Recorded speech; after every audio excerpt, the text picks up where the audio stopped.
আমাকে এখানে কোনোদিন আপনারা দেখেননি, আমিও আপনাদেরকে দেখি নাই। শুধু দামকুড়া নাম শুনেছি, রাজশাহী নাম শুনেছি, পদ্মা নদীর নাম শুনেছি, কিন্তু ইলশা পদ্মার কোনোদিন খাইনি। আপনাকে রাজশাহী পদ্মা ভারত পর্যন্ত তো গেছে, এই পদ্মা তাই নাই? ভারতে গেছে পদ্মা। আল্লাহর কি নিয়ামত! ইলিশ মাছ। বাংলাদেশে কোটি কোটি একর জমি মাছ চাষ হয়, ফিট খিলান লাগে, ভাত খিলান লাগে, খুদ কত কি খিলায়, কিন্তু বঙ্গোপসাগর, পদ্মা, মেঘনা, যমুনার কোনো ফিডের বস্তা কেউ ঢেলে দেয়? তারপর কি মাছের অভাব আছে? তা আবার এই মাছটা কি ভারতের সীমানার? সব মাছ বাংলাদেশের মুসলমানের সীমানার। মাছক আল্লাহ কোন কলেজত পড়ে ছেড়ে দিছে যে তুই হিন্দুকের এলাকার যাবো না? কোনো মাঝখানে ব্যারিকেড নাই, নেট নাই, পার নাই, কিচ্ছু নাই। আল্লাহর ইজ্জতের কসম, একটা ইলিশ মাছ ভারতের সীমানায় যায় না। মাছ জানে আল্লাহ আমাদেরকে মুসলমান বাংলাদেশের মানুষের জন্য পাঠিয়ে দিয়েছে।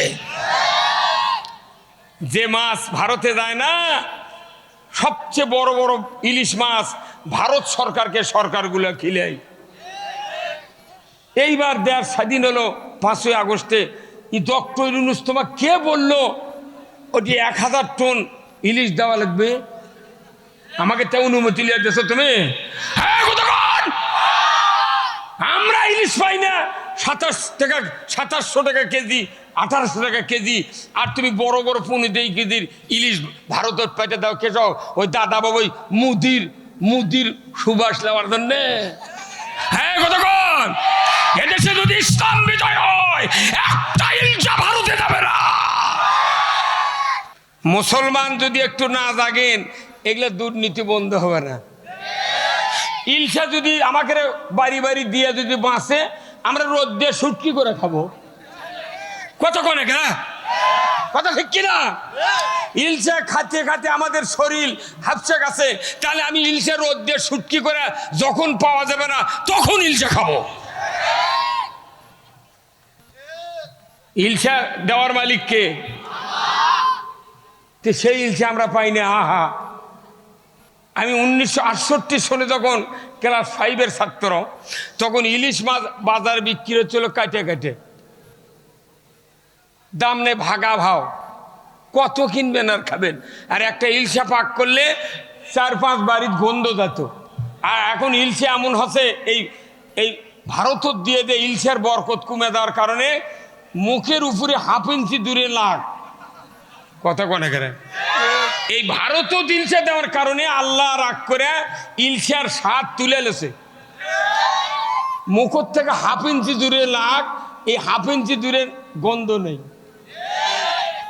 আবার ইলশার গন্ধ হবে কখন? যখন ভারত ইলশা দেওয়া বন্ধ হবে।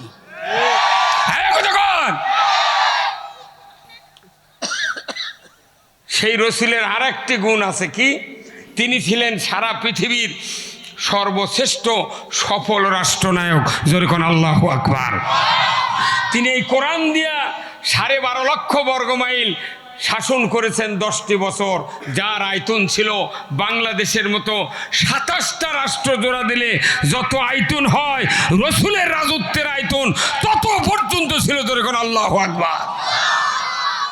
রসুল শুধু নবী নন, রসুল ছিলেন রাষ্ট্রপ্রধান। আমরা রসুলের নেতৃত্ব যদি মেনে নিতে না পারি, রসুলের শাসন যদি মেনে নিতে না পারি, আমাদের একটা ইবাদত আল্লাহ কবুল করবেন না। কত হুজুর আছিল এক্ষুনি দাঁড়িয়ে বারে, আমি মনে করলাম ওরা ওদের বসে দেবি, একটা হুজুর বসলো না। এতই মাদ্রাসা হচ্ছে দেশে দেশে, কথা কন না? হ্যাঁ, অথচ যত হুজুর আছে দেশে, এনারা খালি মসজিদের সামনে থাকে ইমামতির, কিন্তু বক্তৃতার, রাজনীতির, অন্যায় বন্দর, ফাঁসা কাতারত যা হয়ে যায় ওর উপর দিয়ে হয়ে যাক, ওরা তল দেওয়া যায়, ওরা খুদ খাবি। কতক্ষণ? সব ব্যবস্থা আমি দিয়ে দেবো। শুনতে রাজি আছেন? কি শুনতে রাজি আছেন তো? আলহামদুলিল্লাহ। দেখেন এখানে আপনারা যারা বলছেন কি সুন্দর, হয়তো মাদ্রাসাত পড়েননি অনেক লোক, তারাই সবাত বসে আছেন। আশেপাশে যত মৌলবী মৌলানা ছিল তারা যদি এখানে বসতেন পুরো মাঠ ভরে যেত, কিন্তু ওনারা বসে না। কারণ কি জানেন? ওনারা চিন্তা করতেছে যে আমরা তো জানিয়েই আছি। কথাকার বেশি জানা ভালো নয়, কথাকার বেশি জানার মধ্যে ক্ষতি আছে। কি ক্ষতি? যদি জানার পর কেউ যদি কোরআনের পক্ষে না থাকে এর বড় ক্ষতি। আর যারা জানে কম তারা কোরআনের পক্ষে থাকে, ধরে কোন ঠিক কিনা?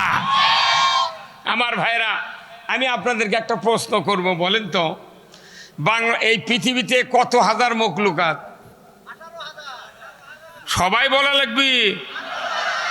কবরের ভেতর কোনো প্রশ্ন না করুক, আল্লাহর ফেরেশতা যদি বলে বান্দা তুমি তো বলো এই পৃথিবীতে কত হাজার মখলুকাত ছিল, আল্লাহ বানাছিল, তুমি যদি কবার পারো তোমাকে জান্নাত দেওয়া হবে। মেলা মানুষ পারবে না কবার। তাহলে আপনাকে সবাইকে বলতে হবে এই পৃথিবীতে কত হাজার মখলুকাত? 18,000। তার ভেতরে আশরাফুল মখলুকাত কারা? এই মানুষ। কখন? আমরা। মানুষই হবে না মানুষ। আপনি না মানুষ না? আপনি মানুষের নাম করলেন, আপনি করলেন না আমরা। মখলুকাত আশরাফুল মখলুকাত কারা? আমরা। সবাই বলেন আমরা। আমরা মানে কি? এটা নিজের দিকে আনা লাগবে। কেউ যদি নামাজ নাও পড়ে, রোজা নাও করে, সুদ নাও বাদ দেয়, চুরি করে, অন্যায় করে, তারপরে সে মানুষ হিসেবে ভদ্র। আশরাফ মানে ভদ্র। তার চাহনি, তার হাঁটা, তার হাত পায়ের গঠন, ব্রেন, মেধা, বুদ্ধি, সব কিছুর দিক দিয়ে মানুষ হলো ভদ্র। সুবহানাল্লাহ। পৃথিবীতে এমন কোনো মখলুকাত নাই যে নাক আর কপাল দিয়ে আল্লাহকে সেজদা দিতে পারে। শুধু পারে কারা? আমরা। শুধু পারি কারা? আমরা। এই সেজদার জন্যই তো আজাজিল এক সেজদা করলে শয়তান হতো না। কিন্তু আমাদের দেশে সেজদা না করার কোটি কোটি সেজদা করতেছে না।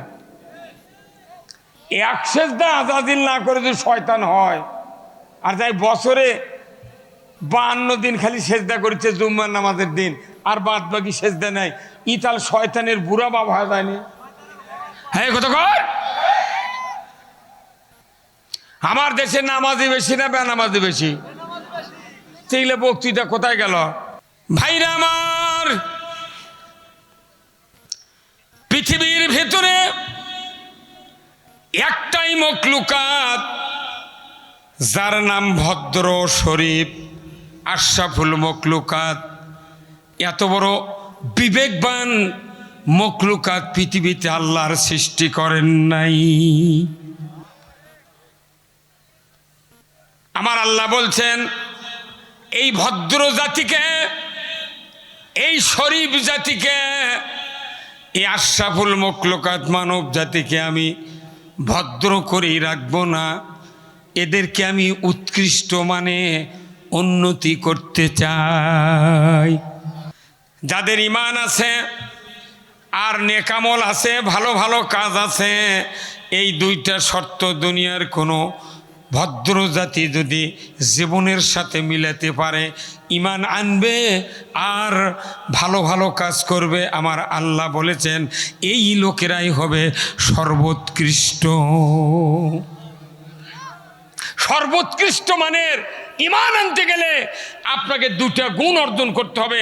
একটা হলো ঈমান, আর একটা হলো সৎ কর্ম। ধরে কোন আল্লাহু আকবার। তাহলে এরা হবে হ্যাভি ওয়েট ইমানদার। কেউ ইমানদার হ্যাভি ওয়েট ইমানদার। আমাদের দেশে বাংলাদেশে যতগুলো মানুষ এমপির দ্বারায় বিভিন্ন দলের, কেউ কেউ বলে ফেসবুকে যে উনি হ্যাভি ওয়েট প্রার্থী। কি ওয়েট? হ্যাভি ওয়েট প্রার্থী। তার ওজন বেশি, দাপট বেশি, টাকা বেশি, তারপরে চাপাও বেশি। তারা হলো হ্যাভি ওয়েট প্রার্থী। কিন্তু আল্লাহর কাছে এই হ্যাভি ওয়েট প্রার্থীর দাম নাই। আল্লাহর কাছে দাম হলো যার ঈমান আছে, সৎ কাজ আছে। ধরে বলুন ঠিক কিনা? তাহলে ঈমান আর সৎ কাজ যার আছে, ইনি হলেন হ্যাভি ওয়েট ঈমানদার। ধরে কোন আল্লাহু আকবার। ভাইরা আমার, আজ থেকে ১,৫০০ বছর আগে আল্লাহর নবী জন্মের ৫৭০ বছর আগে এই পৃথিবীর জমিনে যত নবী রাসূল পৃথিবীতে এসেছিলেন, সর্বশেষ নবী ওই সময় এসেছিলেন হযরত ঈসা আলাইহিস সালাম। ওনাকে যখন চতুর্থ আসমানে আল্লাহ তাআলা উঠায় নিলেন, তারপর থেকে ৫৭০ বছর পৃথিবীতে কোনো নবী ছিল না। কথা ঠিক কিনা? নবী হারাই পৃথিবী, রাসূল হারা পৃথিবী, কিতাব হারা পৃথিবী, আইয়ামে জাহিলিয়াত অন্ধকার যুগে পরিণত হয়ে গেল, বর্বরতার যুগে পরিণত হয়ে গেল, অশিক্ষিত জ্ঞানহীন সমাজ প্রতিষ্ঠিত হয়ে গেল। কেউ কারু ভালো চায় না, অন্যায় আর অন্যায়, অন্যায় করতে করতে করতে এক পর্যায়ে দেখা গেল গর্ভধারিণী মায়ের পেট থেকে যখন কন্যা সন্তান জন্ম নেয়, বাবা নিজের কন্যা সন্তানকে স্বহস্তে মাটির ভেতরে জীবিত অবস্থায় দাফন করেছিল। এত বর্বরতার যুগ, অন্ধকার যুগ। বলুন তো ওই সময় কি সূর্য ছিল কি ছিল না? চন্দ্র ছিল কি ছিল না? ওই সময় কি আলো ছিল না? কিন্তু দেখা যায় সূর্যের আলো ছিল, চন্দ্রের আলো ছিল, কিন্তু মানুষের বিবেক কাজ না করার কারণে বেঁচে থাকতেই মানুষ মৃত্যুতে পরিণত হয়ে গিয়েছিল। মরা মানুষ আর জীবিত মানুষ সমান কখন হয়? যখন মানুষের বিবেক আর কাজ করে না। ওই যুগ আর আমাদের বাংলাদেশের যুগ পুরাই এক। তাছাড়া মিয়া মানুষদের বল খেলাবি কারা? কতক্ষণ গা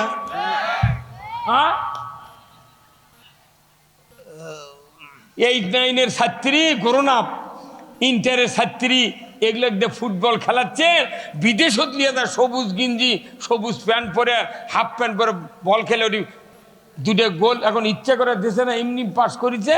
ভিডিও দেখে করছে বাংলাদেশের মান ইজ্জতকে উন্নত করেছে। বল খেলায় যদি উন্নত মানের কাজ হয় তাহলে আমি আমার একটু বয়স বেশি, আমার স্ত্রী থবো ব্যাগে, আর আমার আগে যে রবিউল ভাই বক্তৃতা করলে ওনার বয়স কম, তাহলে ওনার স্ত্রীর বয়সও কম, ওনার স্ত্রী থবো সেন্টারে আর আমারটা থাকবে ব্যাগে।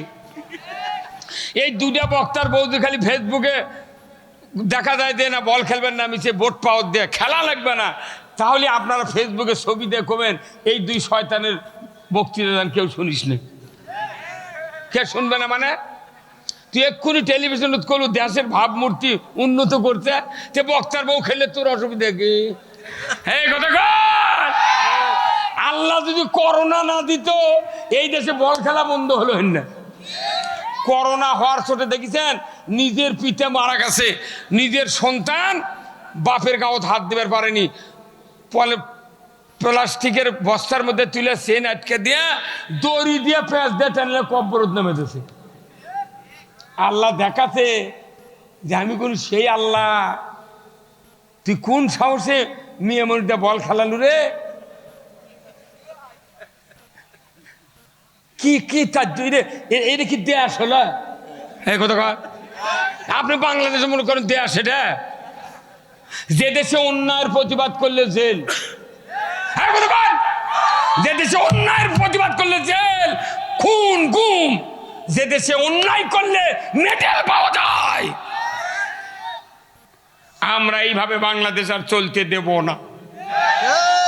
কথা কন কি দিয়ে চালাবো? কি দিয়ে? কোরআন দিয়ে। কোরআন ছাড়া পৃথিবীতে অন্য কোনো আইন চলিবে না। ভাইরা আমার,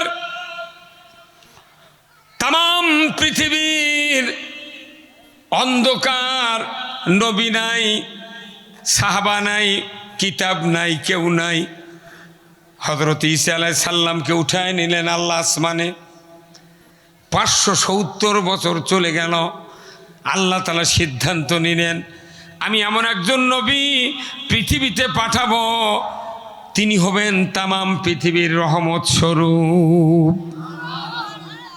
আল্লাহ তাআলা 570 বছর পর মক্কা নগরে রসুলের জন্ম দিয়ে দিলেন।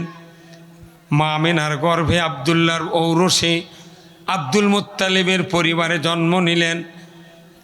এক এক করে যেদিন জন্ম থেকে শুরু করে 39 বছর 11 মাস 29 দিন বয়স হয়ে গেল। আল্লাহর নবী চিন্তা করলেন, এই জাতিকে এইভাবে রাখলে জাতি জান্নাতে যেতে পারবে না, জাতিকে উন্নত চরিত্রবান করতে হবে, দিন বুঝাতে হবে, আল্লাহ রসুলের জ্ঞান দিতে হবে। এই চিন্তা করে উনি চলে গেলেন গারে হীরা, জাবালে নূর পাহাড়, সমতল ভূমির থেকে 2500 ফিট উঁচুতে পাহাড়ের গোয়ায় সেজদায় রত। জোরে কন্যা মারহাবা। 39 বছর 11 মাস 29 দিন গভীর রাত্রিতে 12টা 1 মিনিট মোবাইলে যেরকম তারিখ পরিবর্তন হয়, আল্লাহর নবী সেজদায় রত আছেন। হঠাৎ করে 12টা 1 মিনিট বেজে গেল। আল্লাহ বললেন, জিব্রাইল মুহূর্তকাল দেরি করো না, ওই যে যাও মক্কার অদূরে 4.5 কিলোমিটার দূরে ওই যে দেখা যাচ্ছে জাবালে নূর, ওই পাহাড়ের গুহায় 2500 ফিট উঁচুতে আমি যাকে নবুয়ত দেব, আব্দুল্লাহর বেটা মোহাম্মদ, আব্দুল্লাহর বেটা মোহাম্মদ আমিনার গর্ভে যাকে আমি জন্ম দিয়ে তাকে ধন্য করেছি, সেই নবীটা ওখানে সেজদায় পড়ে আছে।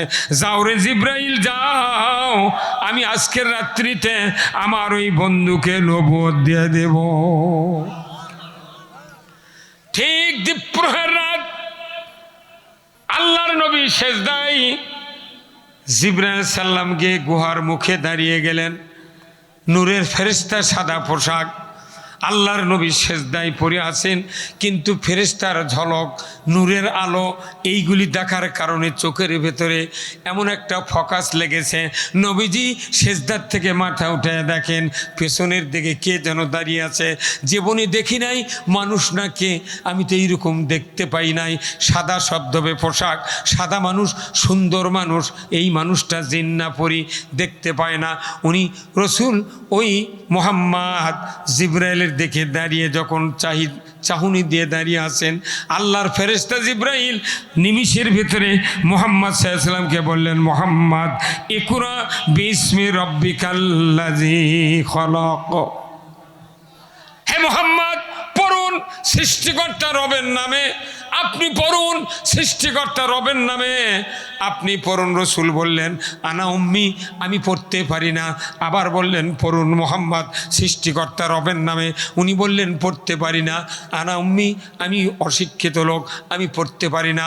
দ্বিতীয়বার প্রস্তুতি নিচ্ছেন, এমন সময় আল্লাহ তাআলা জিব্রাইলকে বললেন, জিব্রাইল খবরদার খবরদার, আমার হাবিবকে তুমি 2 বার প্রেসার দিয়েছ, আর প্রেসার দেবে না। আমি তোমাকে বলে দিচ্ছি, ওই মুহাম্মাদের বুকটা তোমার বুকের সাথে তুমি চাপ দিয়ে ধরো, আমি নিমিষের ভিতরে তোমার বক্ষের 5টা কথা রসুলের বুকে পার করে দেব। জিব্রাইল চাপ দিয়ে ধরলেন, ফটোস্ট্যাট মিশিংয়ের মতো পার হয়ে গেল। আল্লাহু আকবার। আচ্ছা, এই যে হ্যান্ডবেলটা যদি ফটোস্ট্যাট করবে চান, তাহলে ফটোস্ট্যাট মেশিনের এইবার একটা কভার নেই ভাই, ভাবে এই কভার আলোক করে এইভাবে উপর করে দেওয়ার পর নামিয়ে দিয়ে এটি একটা সুইচ দিলে কথা কন না, তাহলে এই যে ফটোকপি হয়ে যাচ্ছে।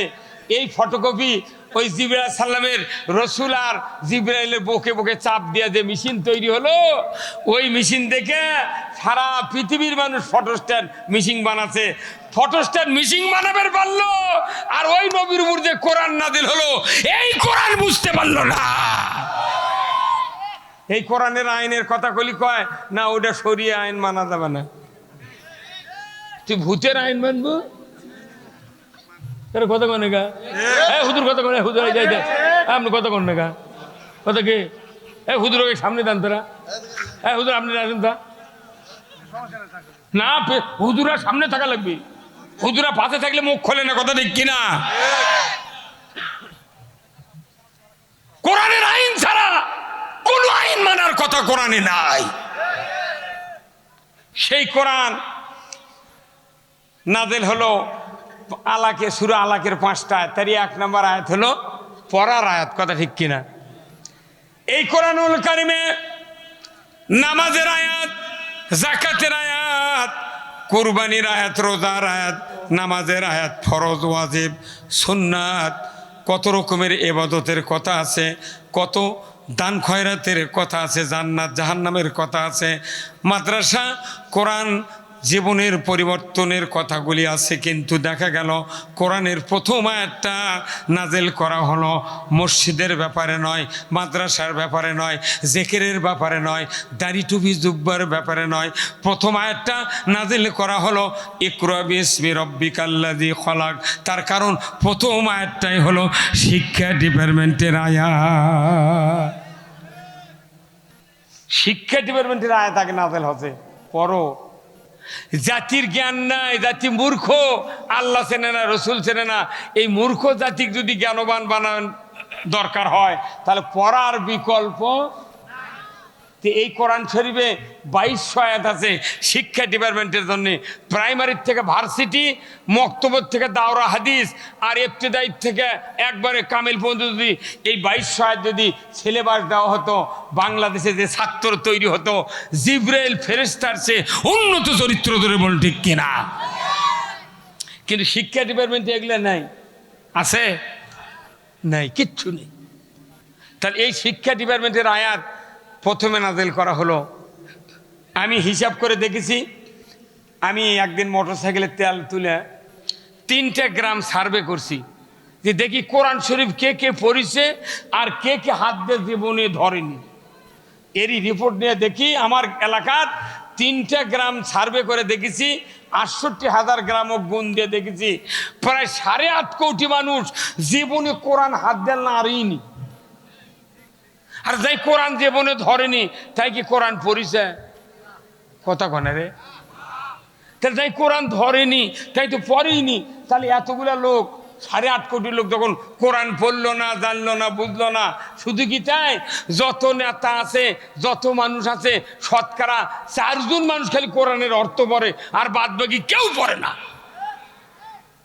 সেই জাতিকে এই সবাদ 1 ঘন্টা আর 2 ঘন্টা বক্তৃতা দিয়ে শুনেন যাবি, বুঝান যাবি? তাহলে তো ইউটিউবরা যেরকম আছে, এনারা যদি না থাকলে হয়নি বক্তৃতা এত প্রচারও হলো না। হ্যাঁ, কথা কোন দেখা?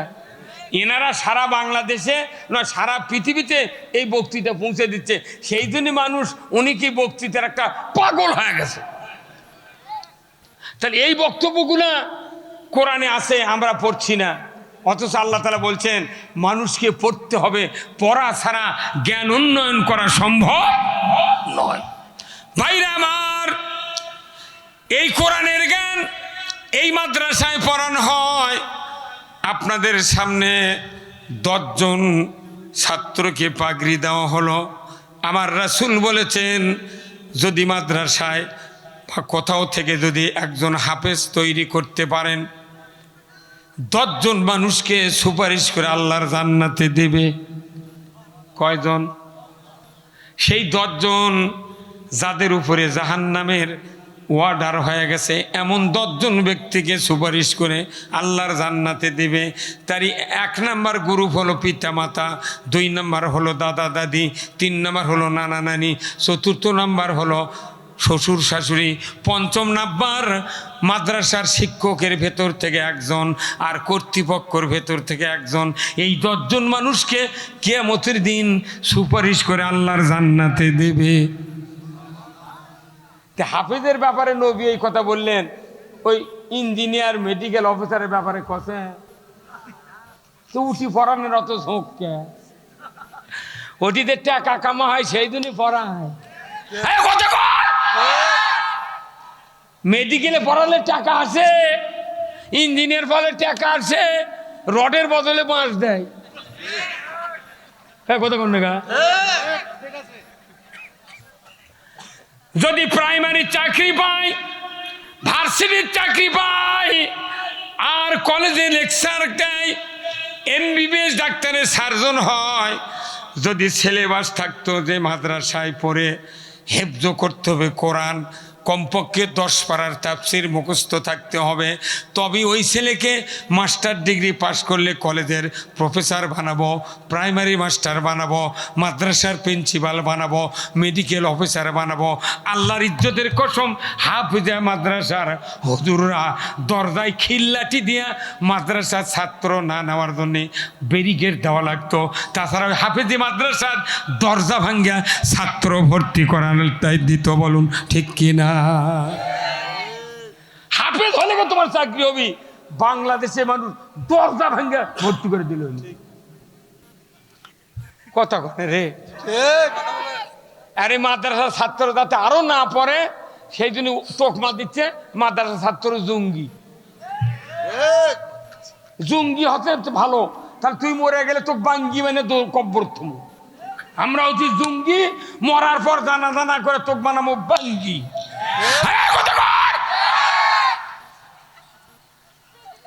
এর মিথ্যা কথা কয়া এই বাংলাদেশের হাফেজ আলিম ওলামাক একবারে ব্যাধিগ্রস্ত মানে ফেলে দিয়েছে। ওই জন্য আমার এলাকাতে আমি বলেছি, তোমরা বাঁচা থাকতে যতই গালি দাও আমার আপত্তি নাই, মরার পর তোমাকে বেটা ভাসতে কেউ নেই জানাজা করার। তোমার জানাজার যখন দৌড়ে নিয়ে আমাকে দাঁড়িয়ে দিবে, আল্লাহ আকবরকে খালি মুখ লড়ামো, একটা দোয়া কমো না, ফাটা বাটাম। হ্যাঁ কথা কোন লেখা ফাটা আমাকে গাইলেবো, আবার আমাকে জানাজা লিব, দোয়াই কমো না, খালি মুখ লড়ামো। কি আমাদের হাতত কাম আছে গোপনে। আজ থেকে 50 বছর আগে আমি 201টা বিয়ে পড়াছি, তখন 50 টাকা করে বিয়ে পড়ান দিচ্ছিল, তাই টাকা বাড়ায় না। তখন 318 টাকা পাচ্ছিল একটা বর বিয়ে করবে, 318 টাকা একটা প্রিন্স সাইকেল। আর এখন একটা 300 টাকার যে সাইকেল পাচ্ছে ওই মানের বর এখন পাচ্ছে R15, তারপর জিক্সার, পালসার। তাহলে তুই ওই মানেরই বর, তোর ডিমান্ড বাড়ে, তুই আনোয়ার R15, পালসার, জিক্সার বালু, তুই এখন আবার 50 টাকা দিচ্ছু বে। ওর কেড়ে ডিমান্ড বাড়ে, বক্তার বাড়ে না। যদি হাজারে যদি 200 টাকা না দিস ফি, এমন দোয়া করবো তোর বউ ভাত খাবে না। যা যা চলে যা।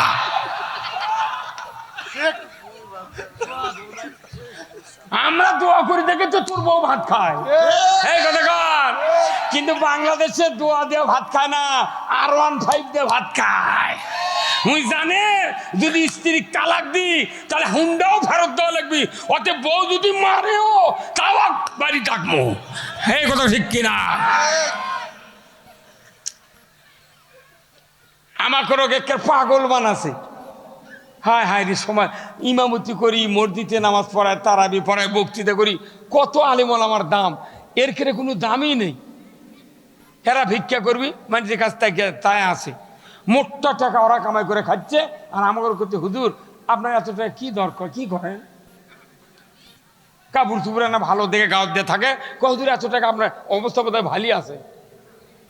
এই যে রাজশাহী 10 তলা বিল্ডিং করছে, তাও আর আইনকে মরিচ্ছে না, উনি আবার সাহেবগঞ্জে আবার বাসা কিনেছে। যত ডাক্তার আছে ওনারা হলেন বডির ডাক্তার, আর যারা আলিম ওলামা এনারা হলেন ইমানের ডাক্তার। একটা বডির ডাক্তার লক্ষ্মীপুরের ওখানে যা দেখবেন 5 মিনিটে 1200 টাকা ভিজিট দিচ্ছে, 5 মিনিটে। খালি প্রেশার ভাবে ডাক্তারি করা এখন এত সোজা, বুঝছেন? এই ডায়াগনস্টিক সেন্টার এসে রক্ত, প্রস্রাব, হার্ট, ইসিজি, MRI, তারপরে সব কিছু করে ডাক্তার সই করে লিখে দিচ্ছে যে এর এই ব্যারাম, এত% রক্ত, হিমোগ্লোবিন নাই, এর মাথা ঝিমায়, এর এই সমস্যা, স্কিন সমস্যা লিখে দিচ্ছে। উনি খালি ওষুধের নাম মুখস্থ থাকলে ক্যাশ ক্যাশ করে লিখে দেবে পারবে। আর এটি যতগুলো রুগী আছেন, এখানে যদি 3000 রুগী থাকেন, আপনারা হলেন ইমানের রুগী আর ডাক্তার হলো বক্তার। উনি এক ডাক্তার এক রুগী 5 মিনিটে দেখে 1200 টাকা ভিজিট। তাহলে এখানে সন্ধ্যের থেকে চিকিৎসা হলো, ওই বক্তা 2 ঘন্টা, আমি 2 ঘন্টা, 4 ঘন্টা। তাহলে একটা রুগী 4 ঘন্টা যদি বক্তৃতা করে চিকিৎসা করা হয়, তাহলে 5 মিনিটে যদি 1200 ভিজিট হয়, তাহলে 2 ঘন্টার এক রুগীর কত ভিজিট হয়?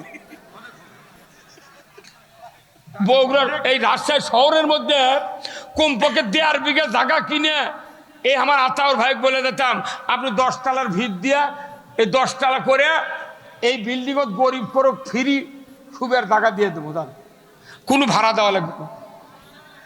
এই কথা কোন টাকা? কিন্তু ওনারা টাকা নিচ্ছে 4টা থেকে 8টা পর্যন্ত 1 লক্ষ টাকার রুগী দেখিচ্ছে। ওরা ভিজিট নিবি আর আমাকে করছে হুজুর টাকালে বক্তৃতা করা যায় নেই, টাকালে রুগী দেখা যায় নাই। হ্যাঁ, দুটাই তো রুগী, ওটা বডির রুগী, এটা ইমানের রুগী। আমাকে কত ব্রেন লাগে জানেন? ডাক্তারকে ব্রেন লাগে না বেশি চিকিৎসা করতে, মোট পরীক্ষা নিরীক্ষা করেই দিছে।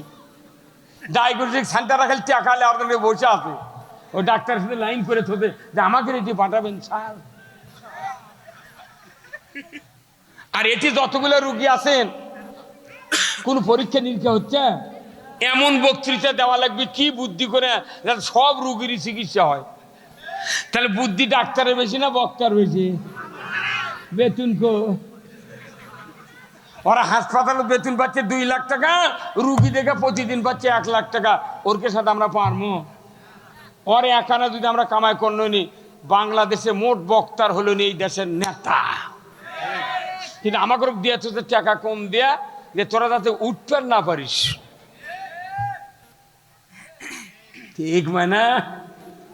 বিয়ে পড়ান বন্ধ আজ থেকে, কোনো বিয়ে পড়াবো না।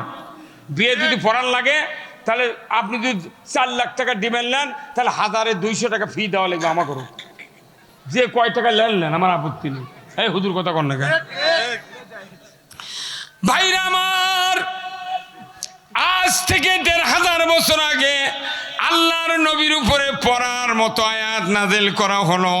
পড়তে পড়তে পড়তে পড়তে পড়তে এক পর্যায়ে আল্লাহ তাআলা আয়াত নাযিল করে দিলেন, ওয়ামা খলাকতুল জিন্না ওয়াল ইনসা ইল্লা লিয়াবুদুন। মানুষ আর জিন জাতিকে আমি আল্লাহ আমার ইবাদতের জন্য সৃষ্টি করেছি। আজ পর্যন্ত কতগুলি ইবাদত আল্লাহ করার হুকুম দিয়েছেন আমার জীবদ্দশায়। এখন পর্যন্ত বাংলাদেশের কোনো মসজিদে আমি দেখি নাই যে মসজিদের দরজার সামনে আল্লাহর পক্ষ থেকে কতগুলি ইবাদতের ঘোষণা এসেছে। এই ইবাদতের তালিকা আজ পর্যন্ত কোনো মসজিদের সামনে লটকানো নাই। আছে? খালি হুজুরা বক্তৃতা দেয় এবাদতের জন্য বানাচ্ছে। কি কি আবাদত? কত সুদ বাদ দাও এবাদত।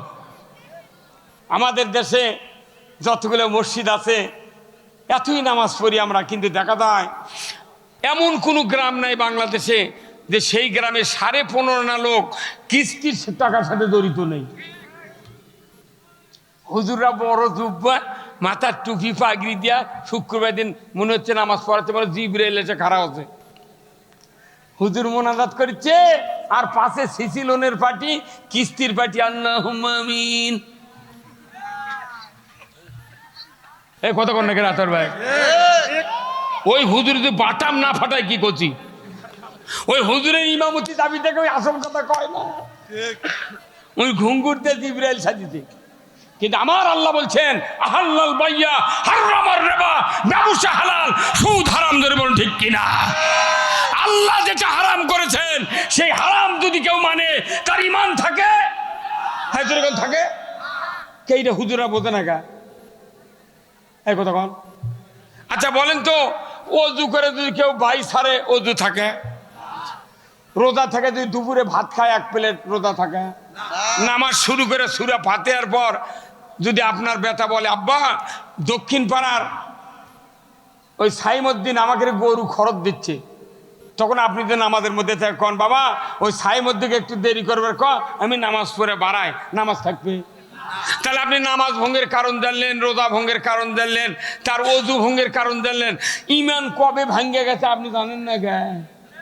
পদ্মা দিয়ে ঈমান ভাঙছে মুর্শিদাবাদ পার হয়ে মুদির নদী দালাত চলে গেছে।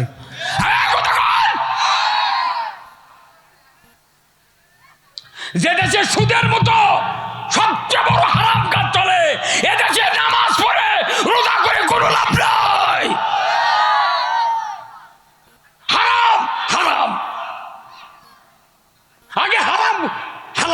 হারামকে উৎখাত করতে হবে। আচ্ছা বলেন তো দাড়ি রাখা কি? হ্যাঁ সবাই বলেন, দাড়ি রাখা সুন্নাত। আর টুপি মাথার দা, পাগড়ি, পাগড়ি দেওয়া কি? কাল কি বার আসছে? কালকে আচ্ছা ওই শুক্রবারে যারা মসজিদে নামাজ পড়তেন যে ইমামের নেতৃত্বে, ওই ইমাম দাড়ি টুপি পাগড়ি দিয়ে নামাজ পড়ায়নি ভাই? প্রত্যেকটা মসজিদে পড়া যেত, হয়তো পাগড়ি নাই কিন্তু টুপি দাড়ি থাকবেই। আচ্ছা এই দাড়ি আর টুপি আগামীকাল যদি ওই ইমাম সাহেব সকালে দাড়ি কামে আর টুপি বাড়ির থুয়া ওই মেয়েরা বোধ হয় দাঁড়িয়ে সালাম দিয়ে বক্তৃতা করবার লাগে, ওই মসজিদের মধ্যে আওয়ামী লীগ, বিএনপি, জাতীয় পার্টি, জাসর, সুদারু, মদারু, জুয়ারু, তবলিগ, জামাত, যত কিসিমের লোক আছে, 1 মিনিটের ভেতরে ওই মসজিদের মধ্যে সব একজোট হয়ে যাবি। এ ভাই মোবাইল বন্ধ কর তোরা।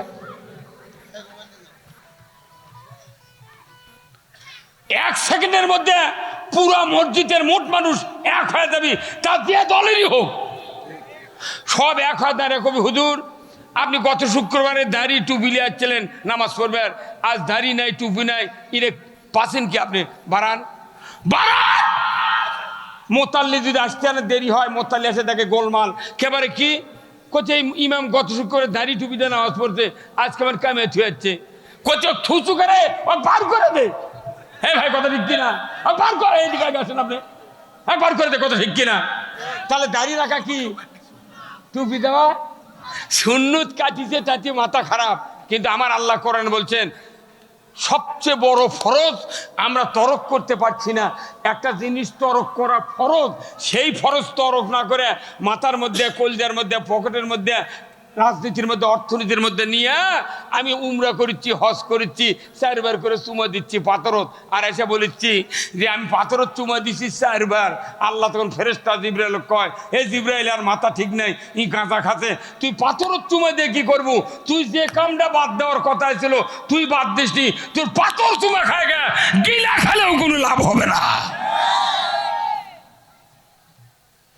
আল্লাহ কোরআনে বলছেন রাজশাহীর শিক্ষিত লোক, আলিম ওলামা, ডাইনে বামে শিক্ষিত লোক বসে আছেন, মঞ্চে যারা আলেম ওলামা বসে আছেন, হৃদয়ের কথা হৃদয়ের কান্দে শুনবেন, যদি ভুল হয় আমাকে লোকমা দেবেন।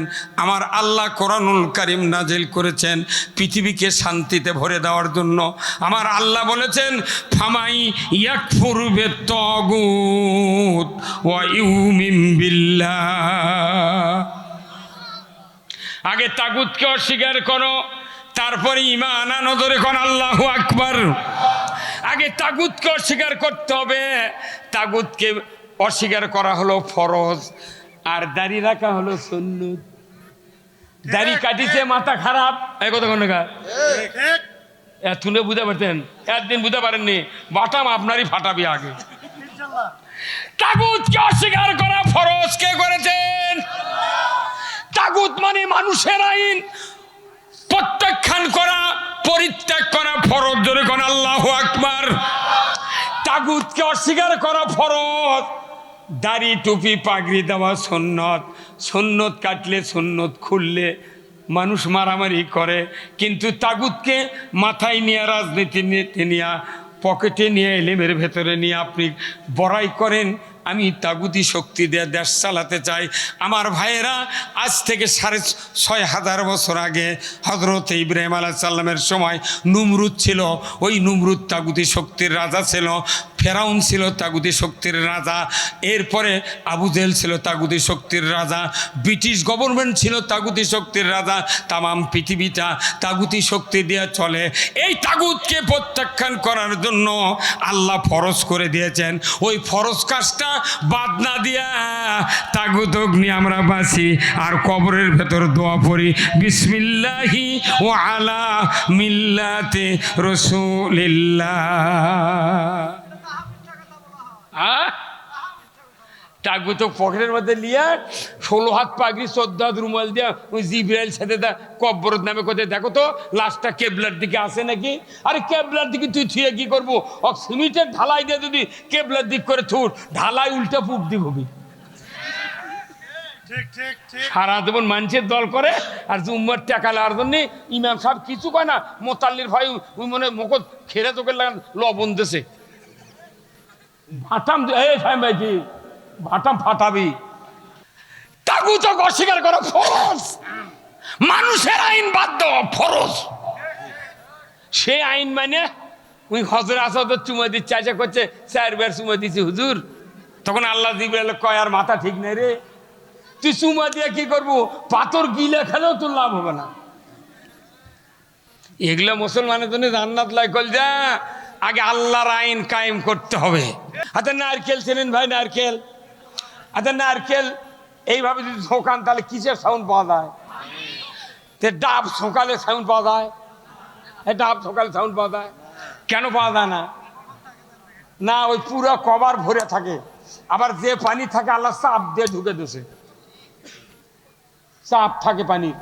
ওই জন্য আপনি যদি মনে করেন একটা ডাব কিনবো, কচি ডাব কাটবো, কামড় দিয়ে আমি ফিক খাবো, তাহলে কাটিচ্ছেন আবার টেস্ট করছেন নরম হলো নাকি, কাটেন নরম, কাটেন নরম করতে করতে দেখা যায় প্রত করে পানি ফাটে বেড়ে।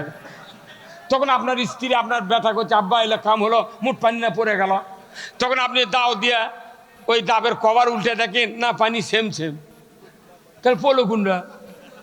তার মানে কি যে পানি পড়ে গেছে ওটা চাপ দিয়ে ঢুকানো ছিল। কথা কোনে গেলে এই পানিগুলো চাপ দিয়ে ঢুকানো ছিল কে? কে ঢুকেছে? এক তিল পরিমাণ আল্লাহ ওজনে কাউকে কম দেয়নি। আর আমার দেশে তেলের পাম্প আলা ইডালা উডালা দেখা যায় না কতখানি তেল ঢুকলো, খালি লল ঢুকে দে সুইচ মারলো গড় গড় 1050 টাকা দে, টাকা দে। কথা কনে বাড়ি, কথা কনে ভাইরা আমার, ডাবের পানি চাপ থাকে, এই জন্যই কাটতে কাটতে কাটতে এক পর্যায়ে ফেটে পানি বেরিয়ে যায়। নারকেলের পানি শুকে যায়, চাপ থাকে না বিদায় ঘল ঘল করে নড়ে। বাংলাদেশের ইমানদারের ইমান শুকে গেছে, সেই জন্য বক্তাকে বলা লাগে জোরে কন সুবহানাল্লাহ। চাপ নাই তো, কথা ঠিক কিনা? কি ভাই কি করছেন? চাপ নাই। চাপ যদি থাকতো 5 বছর পরে এক নির্বাচনে এই দেশের ইসলাম কায়েম হয়ে যাবে। আমরা আল্লাহর আইন চাচ্ছি, আল্লাহ মানুষ বানাচ্ছে, আল্লাহর আইন মানা লাগবে। 5 বছর পর ভোট দিবেন, এই ধর ইসলাম কায়েম হবে। একদিন এত ধুনান বানান কে? তুই জানাজা করিস কোরআন দিয়া, বিয়ে পড়াচ্ছ কোরআন দিয়া, নামাজ পড়িস কোরআন দিয়া, কুরবানি করিস কোরআন দিয়া, তারপরে রোজা করিস কোরআন দিয়া, তারাবি পরে কোরআন দিয়া, সব কোরআন দিয়া, দেশটা কোরআন দিয়া চাল। তোর ক্ষতিটা কি? তুই যদি কোরআন দিয়ে দেশ দিয়ে চালাবেন না চাস, তাহলে তুই বিয়ে কবরদার কোরআন দিয়ে পড়াবো না, তুই কোরআন দিয়ে খাতনা করবো না। কতক্ষণ দেখা কতক্ষণ তোর কোরআন দিয়ে যদি ভাল না লাগে তুই মুঠ বাদ দে। হুজুরকে যে ভয় এত বুঝছে না কোনো, মানে হুজুরকের বাইরে হচ্ছে নোয়াখালী, ওই কুড়িগ্রাম এটি মমতি করছে, আসল কতগুলো চাকরি থাকবে না, ওই খালি পেট বাঁচানোর জন্য এগুলো করছে। কি হলো দেশত 27% মুসলমান, সেই দেশে সুদ চলে, চুরি চলে, জানা চলে, বেনামাজি চলে। বাংলাদেশে নামাজের তুলনায় বেনামাজি কয়েক গুণ বেশি। তিলে নামাজি কে বানাবে? কোরআন কোরআন বলছে যে পদ্ধতিতে নামাজ কায়েম হবে সেই পদ্ধতি বাংলাদেশে নাই।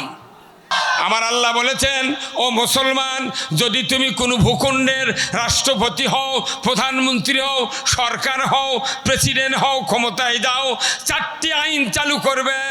1 নম্বর নামাজ কায়েম করবে, 2 নম্বর যাকাত আদায় করবে, 3 নম্বর ন্যায়ের আদেশ করবে, 4র্থ নম্বর অন্যায়ের বারণ করবে। এই 4টা কাজ আল্লাহ তাআলার পক্ষ থেকে বড় ধরনের একটা আদেশ সরকারের প্রতি আল্লাহ দিয়ে দিয়েছেন। দুনিয়ার কোন বক্তা, কোন তাফসীর কারক, কোন তাবলীগ, কোন জামাত, কোন রাজনৈতিক দল, মসজিদের ইমাম জিন্দেগিতে নামাজ কায়েম করতে পারবে না। নামাজ কায়েম করবে সরকার। তে নামাজ কায়েমের সরকারের কথা কলি মসজিদের ইমামের চাকরি চলে যাবি।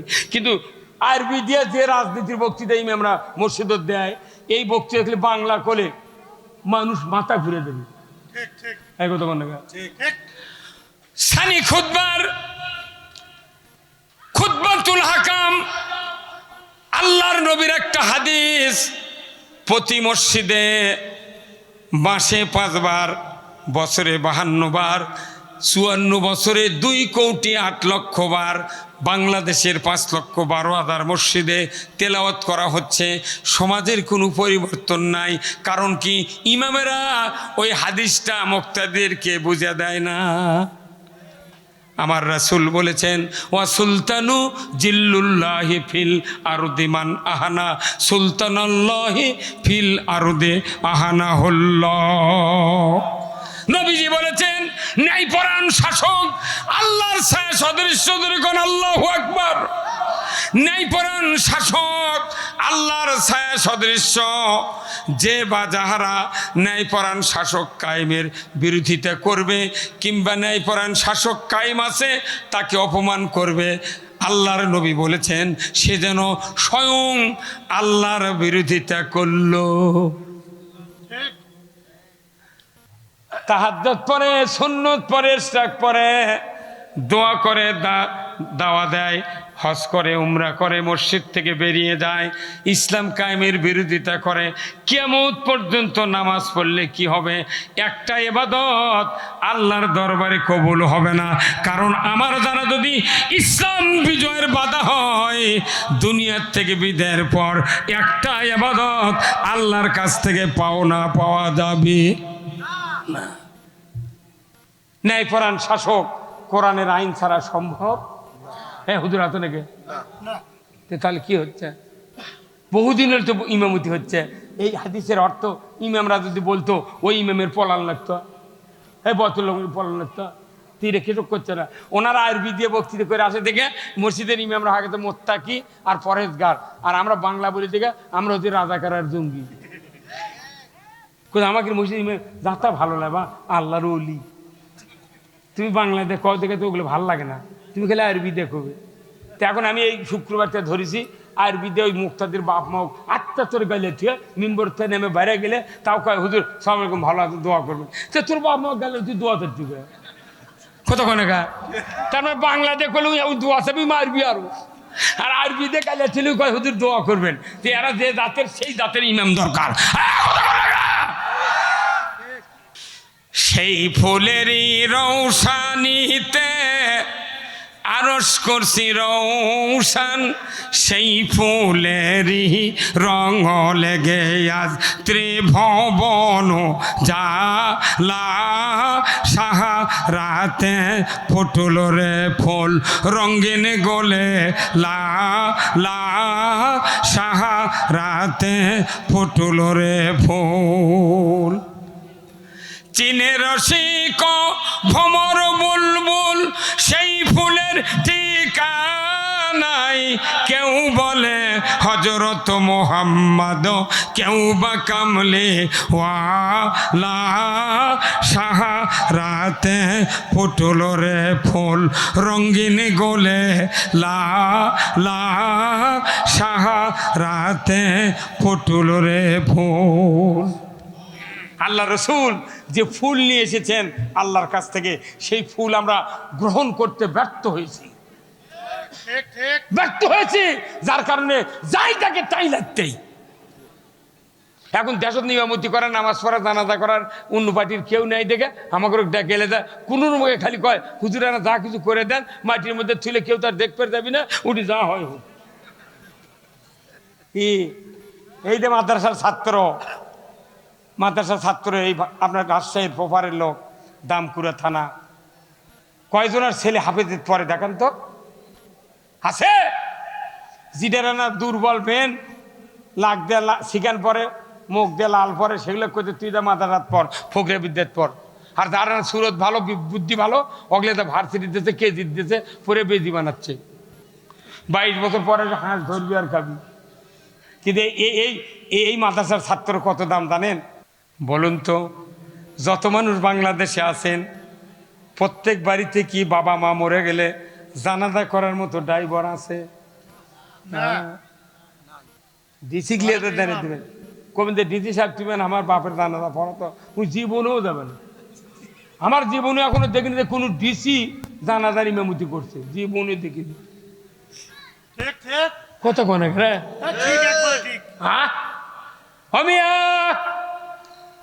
মানুষ যদি ইসলাম কোরআন যদি বুঝতো, আখিরাতের গজব থেকে বাঁচার কি উপায় এটা যদি বুঝতো, আল্লাহর ইজ্জতের কসম প্রত্যেকটা বাড়িতে শতাব্দীর পর শতাব্দী একজন করে আলিম তৈরি করত। আমার নবীজি বলেছেন, যখন দুনিয়াতে কারো বাপ মা দুনিয়ার থেকে বিদায় হয়ে যায়, মরে যায়, ইহলোক ত্যাগ করে পরলোকে চলে যায়, যখন জানাজা করা হয়, গোসলের পর যখন জানাজার জন্য মুসল্লায় মানুষ দাঁড়িয়ে যায়, যদি কারোর অনেক সন্তান থাকে, আলিম হাফেজ কারি সাহেব মুত্তাকি ছেলে থাকে, সে যদি ইমামতির জায়গায় দাঁড়িয়ে যায়, নবীজি বলেছেন নিজের সন্তানের জানাজা আর অপর সন্তানের জানাজা আকাশ পাতাল কম বাড়ায়। অন্যের বেটা জানাজা আর আপনার বেটা জানাজা কি একই ভাই? অন্যের বেটা জানাজা করলে খালি বলবি অন্যের বাপ অন্যের বেটা আল্লাহু আকবার। উই যদি 10 মিনিটও নামাজ পড়ায়, ওর চোখে 1 ফোঁটা পানি তুলে দিলেও ভিজবে না, কারণ তো মানুষের বেটা, ওর কি দুঃখ আছে? কে ভাই আছে না? আমার নবী বলেছেন, দুনিয়ার কোন ইমানদার মা বাবা মারা গেল, নিজের সন্তান যদি জানাজার মুসল্লায় যদি ইমামতির জায়গায় দাঁড়ায়, কত না সৌভাগ্য।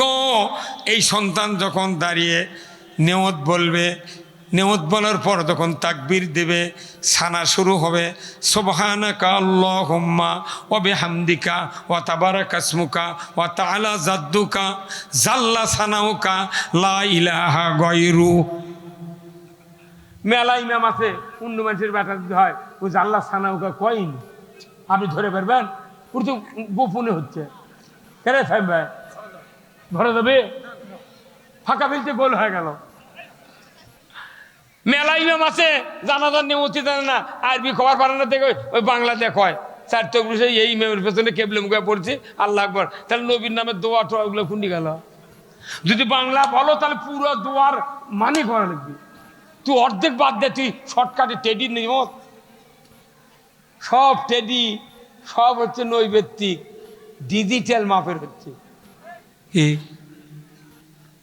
ভাইরা আমার, নিজের সন্তান তাকবীর বেঁধে অন্য মানুষের সন্তান আপনার জানাজা করতে গিয়ে ছানা পড়তে যদি লাগে 1.5 মিনিট, আপনার সন্তান ছানা পড়তে লাগবে কমপক্ষে 3 মিনিট। কারণ আমার আব্বা, এটাই হলো জীবনের শেষ দেখা, শেষ দোয়া, আর কোনোদিন বাবার চেহারা দেখব না। আমার নবী বলেছেন, আল জান্নাতু তাহাতা আকদামিনা উম্মাহাতিকুম, মায়ের পায়ে তলে সন্তানের জান্নাত। আর যদি কোনো সন্তান নেককার হয়, পিতার চেহারার দিকে যদি বারবার তাকায়, একবার নজর করার কারণে হাজ্জাতাম মাবরুর, একটা কবুল হজের সওয়াব ওই সন্তানের নামায় আমলে আল্লাহ তাআলা লিখে দেয়। এই ঢাকা বিশ্ববিদ্যালয়ের একটা উপাচার্যনা শিক্ষক আমি দেখলাম ফেসবুকে যেদিন, তাই বৃদ্ধাশ্রমে আছে। তো বৃদ্ধাশ্রমে যাওয়ার পর উনি মন্তব্য করছেন যে আমি জীবনে বড় ভুল করছি এই ছেলে পেলে উচ্চ শিক্ষা দিয়ে। কথা কনে রে। আর একটা গরিব মানুষের বেটার দাখিল পাস দাওরা পাস, ওর বাপকে ভারত করিলে পায়খানা সাফ করে। আর কোটি কোটি টাকার মালিক, লেখাপড়া শিখেছে বিদেশ হোক, বাপক বৃদ্ধাশ্রমে থুয়ে ওই বউলিয়া যা লন্ডনে বসে থেকে চা খাচ্ছি। আর বাপ করছে বড়ই ভুল করছি এই উচ্চ ডিগ্রি অর্জন করে। সবচেয়ে খেদমত করে গরিবেরা পিতামাতা। অশিক্ষিত লোক যে বাপ মাও খেদমত করে, শিক্ষিত সন্তান দিয়া তা কখনো পাইতে পারেন না। হুজুর কথা কোন না, গরিব মানুষ এতই ভালোবাসে বাপ মাও, চুমা খায়, কলত করিলে তা পায়খানা সাফ করে। আর তুই এই কামটা না করে, ইসলাম না শিখে তুই বড় বড় ইঞ্জিনিয়ার ডাক্তার বাই না, আর বুড়া বছর তুই বৃদ্ধাশ্রম তুই টুপুচ্ছু। যেটি মানুষটা আর তার করতে বেতন দিচ্ছি কথা কয় বড় বড় অফিসাররা যেটি চরিত্রবান ভালো মানুষটা হচ্ছে তারকে করছে তোরা ভিক্ষা করে চল, আর যেটি মানুষ তৈরি হচ্ছে না সেটি বাস দিয়ে নিয়ে যায়, বাস দিয়ে থুয়ে যায়। হ্যাঁ কথা বল না ভাইরা আমার। ওই সন্তান দ্বিতীয় তাকবীর দেওয়ার পর দরুদ ইব্রাহিম শুরু করবে। দরুদ ইব্রাহিমের ভেতরে কয়জন নবীর নাম আছে? এখন কয়জন নবীর? দরুদ ইব্রাহিমের কয় নবীর নাম পারে না এবা এতক্ষণ লাগা? দরুদ ইব্রাহিমের কয় নবীর নাম বলেন তো? পরে নাম পরে, কিন্তু মানে বোঝেনি। দরুদ ইব্রাহিমের 2 নবীর নাম। আপনার ছেলে যদি জানাজার ইমামতির দ্বারা আপনি আমি মারা যাওয়ার পর এই সন্তান যখন দরুদ ইব্রাহিম আরম্ভ করবে তখন বলবে, আল্লাহ আমার আব্বা আমাকে 40 বছর পর্যন্ত লালন পালন করছেন, এই দামকুড়া এই সোনাইকান্দি মাদ্রাসার মাথায় করে ব্যাগ টোপলা ভার দেয়া ট্যাঙ্ক নিয়ে এসে আমাকে দিয়ে গেছে, মাসে মাসে টাকা দিচ্ছে। আল্লাহ এত পরিশ্রম করে আমাকে লালন পালন করছে, কিন্তু 2 জন নবীর নাম দরুদ ইব্রাহিমের ভেতর আছে। একজনের মা পাহাড়ের গোয়ায় প্রসব করেছেন ইব্রাহিম আলাইহিস সালামকে, আর একজন নবী মায়ের পেটে 6 মাস বয়স দুনিয়ার থেকে পিতা বিদায়ী হয়েছেন, বাবার দয়া পায় নাই, আদর যত্ন পায় নাই, দুনিয়ার থেকে বিদায়ী হয়েছেন। আল্লাহ গো আমার বাপকে তো এমন ছিলেন না, এমন করেন নাই, যে বাবার চেহারা হাজার হাজার বার দেখেছি, কবুল হদের সওয়াব হয়েছে। আজকে দানাদার শেষ করে যখন দাফন করব আর বাবার চেহারা দেখতে পাবো না। আল্লাহ গো ওই 2 নবীর নামের উসিলায় দোয়া করি তুমি আমার বাবাকে মাকে মাফ করে দাও। মুখ দিয়ে দরুদ ইব্রাহিম পড়বে আর অন্তর দিয়ে কামনা করবি সুবহানাল্লাহ। তৃতীয় তাকবীর দেওয়া হবে। এইবার তাকবীরের পর দোয়া শুরু হবে। আল্লাহুম্মা গফিরলি হাইয়িনা ওয়া মাইয়িতিনা ওয়া শাহিদিনা ওয়া গায়বিনা ওয়া সগীরানা ওয়া যাকারিনা ওয়া উনসানা।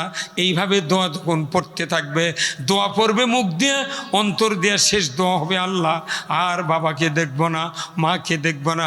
আল্লাহ গো যত অপরাধ করেছে আমার মা বাবা, তাদের পক্ষ থেকে আমি মাপ চাই। আল্লাহ তুমি মাফ করে দাও। অন্তরে যখন কামনা করবে, 1 ফোঁটা মাছির মাথার মতো পানি যদি চোখের কোঠা দিয়ে বেরিয়ে নিচের দিকে আগাইতে থাকে, নবীজি বলেছেন নাকের ডগার কাছে আসার আগে ওই পিতা মাতার খাটনির উপরই আল্লাহ তাআলা ছেলের মর্যাদায় মাফ করে দেয়। এমন একটা ছেলে বানানোর দরকার আছে না? কিন্তু মাদ্রাসার দ্বারা কমিটি আছে, এর থেকে একটা বেটা মাদ্রাসাত পড়ে না, ওই মানুষের বেটা নিয়ে এসে পড়াচ্ছে, আর ওর কিরে একটা বেটা মুড লিয়ে রাজশাহী ভার্সিটিতে পড়াচ্ছে। কত কনে রে হয় না? খালি গরিব মানুষ জান্নাত দেবে, দোয়া কবুল হবে, মোট গুনাহ মাপ। আর ধনী মানুষের জানাজা করবে ওই মসজিদের ইমাম, ওই মুফতি, ওই মোহতামিম, সারেনা লাভ। কারণ নিজের বেটা দোয়া করলে চোখত পানি আসবি, অন্যের বেটা দোয়া করলে উনি চিন্তা করবি কতদিন ফয়তা করে। বা অনুরোধ করছি আপনাদের যাদের সন্তান আছে, বড় হয়ে গেছে আর মাদ্রাসায় দেওয়ার সুযোগ নাই, ওই সন্তানক দেন। সন্তান যদি না থাকে, ছেলে আছে মেয়ে আছে, মেয়ের একটা বেটাক দেন, কিংবা মেয়ের একটা মেয়েক দেন। কত মহিলা মাদ্রাসা আছে 90 ডিগ্রি দোয়া কবুল হয় একটা মহিলা হাফেজার। পুরুষ হাফেজের থেকে মহিলা হাফেজার দোয়া সবচেয়ে বেশি কবুল হয়। এইরকম একটা হাফেজ বানান, একটা আলেম বানান, যাতে করে আমরা মৃত্যুর পর আল্লাহ তাআলা আমাদের সকলকে দ্বীনের খাতিরে, ওই সন্তানের খাতিরে যেন মাফ করে দেয়। জোরে কোন আল্লাহুম্মা আমিন।